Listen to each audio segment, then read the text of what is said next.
Toujours ici à la Plaine, donc à l'occasion des rencontres climat, météo, montagne, et nous recevons à présent Hugues François qui est donc chercheur pour l'unité de recherche développement des territoires montagnards du centre IRSTEA.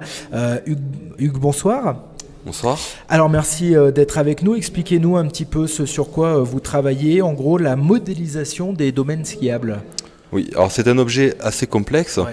Puisque un domaine skiable, on le sait, c'est assez simple, c'est des remontées mécaniques, c'est des pistes de ski, mais derrière, nous, on va utiliser plusieurs outils. Des outils qui relèvent de la météo, qui sont donnés par Météo France, la modélisation du manteau neigeux, et des outils qui relèvent plus de la géographie, de la représentation spatiale des domaines skiables et de ses caractéristiques. Et en faisant le couplage entre ces deux informations, on va essayer de calculer des hauteurs de neige et une exploitabilité du domaine skiable qu'on appelle l'indice de viabilité, qui lui nous permet de calculer la pourcentage des remontées mécaniques qui sont potentiellement exploitables. Alors pour bien comprendre, donc vous prenez les données de Météo France, c'est-à-dire la hauteur de neige en gros, et puis vous essayez de l'adapter donc à une modélisation en 3D, c'est ça, du domaine skiable ?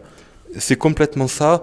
À un détail près, c'est que ce qui est important aujourd'hui dans l'entretien d'un manteau neigeux, c'est les pratiques de gestion de la neige et que, en plus des données en neige naturelle, on essaye de calculer et d'intégrer l'ensemble des pratiques de gestion de la neige. Donc ça, c'est une thèse qui a été réalisée par Pierre Sprendre, qui intègre dans l'évolution du manteau neigeux le damage, le fait de densifier la neige et le fait d'ajouter une neige qui a des propriétés physiques particulières, qu'est la neige de culture, ce qui nous permet ensuite d'étudier l'évolution du manteau neigeux tout au long de la saison et d'une saison à l'autre. Quelles conclusions se tirent donc ensuite les sociétés de remontée mécanique de vos études ? L'idée c'est quoi ? C'est de savoir mieux damer, produire un petit peu plus de neige ou un peu moins ?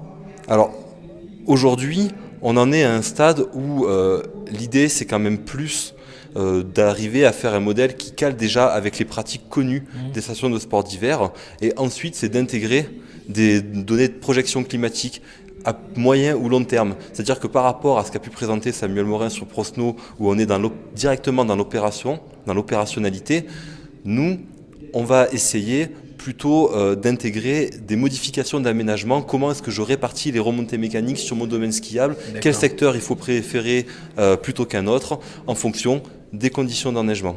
Savoir par exemple si on fait plutôt un télésiège ou une télécabine parce qu'on ne pourra pas toute l'année revenir skier au pied, c'est ça par exemple ? Exactement, et à quel endroit, s'il faut qu'on privilégie tel secteur à équiper, est-ce que les enneigeurs suffiront à tel autre ? Est-ce qu'on a des zones critiques par exemple qui vont faire des zones de rupture quand on va faire du retour ski au pied aux stations ? Un ensemble d'éléments qui permettent effectivement d'exploiter la neige au mieux et d'anticiper sur les changements climatiques pour que leur blanc ne se change pas en plomb dans les années à venir. Et ben voilà, c'est très clair. Merci beaucoup Hugues François, donc chercheur dans l'unité de recherche développement des territoires montagnards au centre IRSTEA. Et à bientôt. Merci beaucoup.